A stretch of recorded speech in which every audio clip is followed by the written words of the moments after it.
اسلام قبول کرنے سے کئی سال پہلے حضرت عمر بن خطاب رضی اللہ تعالیٰ عنہ ایک دفعہ تجارتی قافلے کے ساتھ مال لے کر مکہ سے شام گئے۔ قافلے میں قریش کے کئی اور بڑے سردار بھی شامل تھے۔ یہ قافلہ شام کے سب سے بڑے شہر دمشق گیا اور وہاں اپنا مال بیچ کر مکہ واپس روانہ ہوا۔ تھوڑا سا فاصلہ طے کرنے پر حضرت عمر کو یاد آیا کہ ان کی ایک رشتہ دار خاتون نے انہیں کچھ سونا دیا تھا کہ اسے بیچ کر اس کے لیے کچھ کپڑے وغیرہ لیتے آئیں۔ انہوں نے اپنے قافلے کے ساتھیوں سے کہا کہ فلاں عورت کا کام کرنے واپس دمشق جا رہا ہوں، کوشش کروں گا کہ یہ کام کر کے جلدی واپس آ جاؤں۔ حضرت عمر دمشق واپس گئے تو بازار بند ہو چکے تھے۔ مجبوراً وہ ایک مسافر خانے میں ٹھہرے اور سو گئے۔ تھوڑی دیر کے بعد اللہ کا ایک بندہ مسافر خانے میں آیا۔ اس نے حضرت عمر کو جگایا اور اپنے ساتھ اپنے گھر لے آیا۔ یہ بات واضح نہیں تھی کہ وہ شخص حضرت عمر کو پہلے سے جانتا تھا یا ان کے والد خطاب سے ان کی واقفیت تھی۔ انہوں نے حضرت عمر کی بڑی خاطر و مدارت کی۔ کھانا کھا کر تو وہ سو گئے اور ان کا میزبان رات بھر عبادت کرتا رہا۔ صبح کو حضرت عمر بیدار ہوئے تو ان کے میزبان نے کہا کہ اکیلے بازار مت جانا، بازار میں لٹیرے اکثر مسافروں کو لوٹتے رہتے ہیں، میرے ساتھ چلنا۔ یہ کہہ کر وہ سو گیا کیونکہ رات بھر جاگ رہا تھا۔ حضرت عمر نے اسے جگانا مناسب نہیں سمجھا اور اکیلے ہی بازار چلے گئے۔ ابھی بازار کھلا بھی نہیں تھا، وہ بازار کھلنے کا انتظار کرنے لگے۔ کچھ دیر کے بعد ایک عیسائی پادری اپنے نوکروں کے ساتھ آیا اور حضرت عمر کی طرف اشارہ کر کے اپنے نوکروں کو حکم دیا کہ اس شخص کو پکڑ لو، یہ گرجے کا کام بہت اچھی طرح سے کر لے گا۔ اس زمانے میں حضرت عمر بڑے تنومند پہلوان تھے۔ پادری کے نوکروں نے اس کو پکڑ لیا اور ایک پرانے گرجے میں لے گئے۔ پادری نے اس کو ایک ہتھوڑا دیا اور اس کو گرجے کی ایک دیوار توڑنے پر لگا دیا۔ ایسا معلوم ہوتا تھا کہ وہ اس جگہ پر ایک نیا گرجا بنوانا چاہتا تھا۔ حضرت عمر دن بھر کام کرتے رہے۔ کہیں شام کو جا کر چھٹی ملی، وہ تھکے ہارے واپس مسافر خانے میں آ کر بیٹھ گئے۔ پہلے ہی دن والا نیک آدمی پھر آیا اور اس نے پوچھا کہ آپ کدھر چلے گئے تھے؟ حضرت عمر نے اسے سارا قصہ بتا دیا۔ وہ شخص آج بھی ان کو اپنے گھر لے گیا اور ان کی بڑی خاطر و مدارت کی اور انہیں تاکید کی کہ کل بازار جاتے وقت مجھے ساتھ لے جانا۔ اس کے بعد وہ عبادت میں مشغول ہو گیا اور حضرت عمر سو گئے۔ دوسرے دن حضرت عمر بیدار ہوئے تو اپنے نیک میزبان کو سوتے پایا۔ انہوں نے اب کی بار بھی اس کو جگانا مناسب نہیں سمجھا اور اکیلے ہی بازار چلے گئے۔ اتفاق سے پھر وہی پادری اپنے نوکروں کے ساتھ آیا اور حضرت عمر کو پکڑ کر ساتھ لے گیا۔ ان کو غصہ تو بہت آیا، لیکن کیا کرتے، غیر ملک میں وہ اکیلے تھے اور کوئی ہتھیار بھی پاس نہیں تھا۔ دوسری طرف پادری کے ساتھ 7-8 نوکر تھے اور وہ سب ہتھیار بند تھے۔ پہلے دن کی طرح ہی حضرت عمر ہتھوڑے کے ساتھ گرجے کی دیوار توڑتے رہے۔ جب دھوپ تیز ہوئی تو پادری اور اس کے نوکر انہیں کام میں مشغول دیکھ کر چلے گئے اور حضرت عمر دیوار کے سائے میں دم لینے کے لیے بیٹھ گئے۔ اتنے میں وہ پادری گھوڑے پر سوار چپکے سے آیا اور حضرت عمر کے سر پہ ضرب لگائی اور کہا کہ ہم سب گھر گئے تو نے کام ہی چھوڑ دیا۔ اب حضرت عمر کو صبر کی تاب نہ رہی۔ انہوں نے ادھر ادھر نظر دوڑائی، ہر طرف سناٹا تھا۔ انہوں نے پادری کو گھوڑے سے کھینچ کر نیچے کر لیا اور اس کے سر پر ہتھوڑے مارنا شروع کر دیے۔ وہ بہت چیخا چلایا لیکن اس کی مدد کے لیے کوئی نہیں پہنچا۔ حضرت عمر نے ٹوٹی ہوئی دیوار کا ایک بھاری ٹکڑا اٹھا کر اس کے سر پہ دے مارا۔ وہ پہلے ہی زخمی تھا، اب اس نے دم دے دیا۔ اس کو مرتے دیکھ کر حضرت عمر تیزی سے بھاگ کھڑے ہوئے اور جس راستے سے دمشق آئے تھے وہ راستہ چھوڑ کر ایک دوسرے راستے پر چل پڑے۔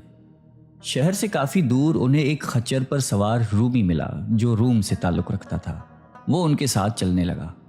وہ کچھ باتیں کرنے لگا لیکن نہ حضرت عمر ان کی زبان سمجھتے تھے اور نہ وہ ان کی زبان سمجھتا تھا۔ اس نے یکایک اپنی تلوار پر ہاتھ ڈالا۔ حضرت عمر سمجھ گئے کہ وہ ان پر وار کرنا چاہتا ہے۔ انہوں نے فوراً ہی خچر سے اسے کھینچ لیا اور اس سے تلوار چھین کر ایک ہی وار میں اس کا کام تمام کر دیا۔ پھر آپ خچر پہ سوار ہو کر آگے چلے۔ اس کے بعد کیا ہوا اس کا حال خود حضرت عمر نے اس طرح بیان کیا ہے کہ اس جگہ سے روانہ ہو کر میں ایک گرجے پہنچا۔ یہاں عیسائیوں کی ایک جماعت رہتی تھی۔ میں گرجے کے اندر داخل ہوا تو گرجے میں رہنے والے سب لوگ میرے ارد گرد جمع ہو گئے اور مجھ سے میرے حالات کے بارے میں پوچھنے لگے۔ پھر وہ اپنے پادری کے پاس مجھے لے گئے۔ پادری مجھے نہایت غور سے دیکھنے لگا اور اس کے بعد کہنے لگا کہ ایسا معلوم ہوتا ہے کہ تمہیں کسی چیز کا خوف ہے۔ میں نے کہا کہ تم نے کیسے اندازہ لگا لیا کہ مجھے کسی چیز کا خوف ہے؟ اس نے میرے سوال کو ٹال دیا اور کہا کہ آپ جب تک چاہیں یہاں ٹھہریں، آپ کو یہاں کسی قسم کا کوئی خطرہ نہیں، آپ ہماری حفاظت میں ہیں۔ پھر اس پادری نے مجھے اپنے گھر میں مہمان کی طرح رکھا اور میری نہایتی خاطر و مدارت کی، اور پھر پوچھا کہ آپ کون ہیں؟ میں نے اسے بتایا کہ میں مکے کا رہنے والا ہوں اور قبیلہ قریش سے تعلق رکھتا ہوں۔ تجارتی قافلے کے ساتھ شام آیا تھا۔ تجارت کا مال بیچنے کے بعد ایک ضروری کام کے لیے مجھے اپنے قافلے سے جدا ہو کر واپس دمشق جانا پڑا۔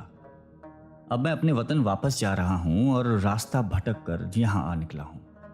پادری مجھے غور سے دیکھتا رہا اور بار بار طرح طرح کے سوال کرتا رہا۔ میں نے ان کے ہاں نہایتی آرام سے رات بسر کی۔ صبح کو آپ نے پوچھا کہ آپ کا ارادہ یہاں ٹھہرنے کا ہے یا آگے جانے کا؟ میں نے کہا کہ اب میں آپ سے رخصت ہونا چاہوں گا۔ یہ سن کر پادری نے اپنا ایک شاندار گدھا جو بڑا خوبصورت اور نہایتی تیز رفتار تھا لے آیا۔ اس گدھے کی پیٹھ پر کھانے کی مزیدار چیزیں اور قیمتی تحفے بھرے ہوئے تھے، اور پھر کہنے لگا کہ آپ اس گدھے پر سوار ہو جائیں اور چل پڑیں۔ راستے میں آپ کا گزر کسی عیسائی کے مکان کے پاس سے ہوگا تو وہ آپ کو اس گدھے پر سوار دیکھ کر آپ کی بے حد تعظیم کرے گا اور آپ کی خاطر و مدارت میں کوئی کسر نہیں چھوڑے گا۔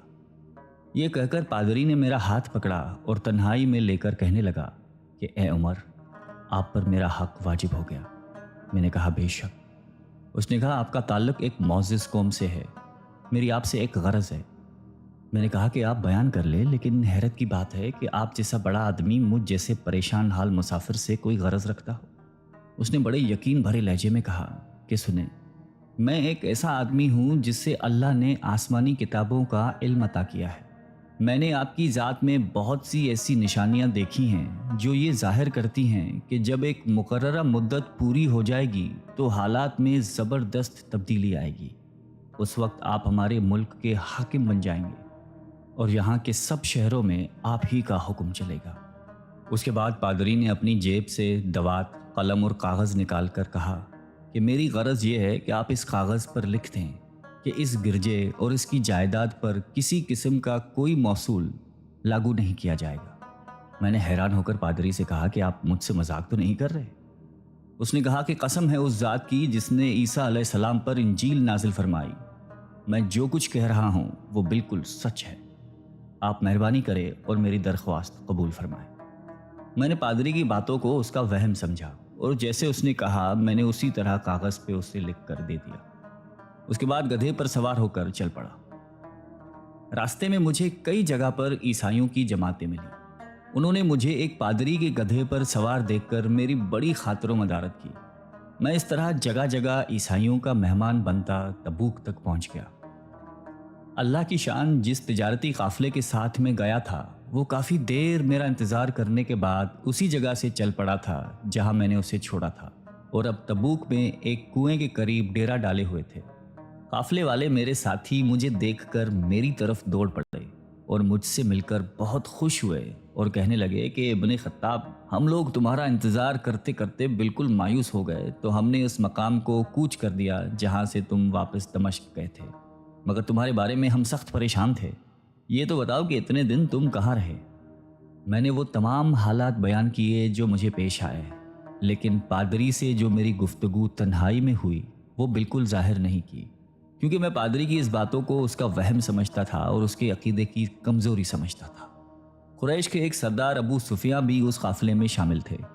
انہوں نے مجھے اس شاندار گدھے پر سوار دیکھ کر کہا، ارے تم لوگ اس نوجوان کی اقبال مندی تو دیکھو، اسے کسی ایسے میدان میں چھوڑ دیا جائے جہاں نہ پانی ہو نہ سبزہ، پھر بھی اسے رزق مل جائے گا۔ پادری نے رخصت کرتے وقت مجھ سے کہا تھا کہ جب میں اپنے ساتھیوں کے پاس پہنچ جاؤں اور گدھے کی ضرورت نہ رہے تو اس کی رسی کو مضبوطی سے باندھ کر گدھے کو اسی جگہ پر چھوڑ دو، لہٰذا میں نے ایسا ہی کیا۔ یہ دیکھ کر ابو سفیان نے کہا کہ ارے تم نے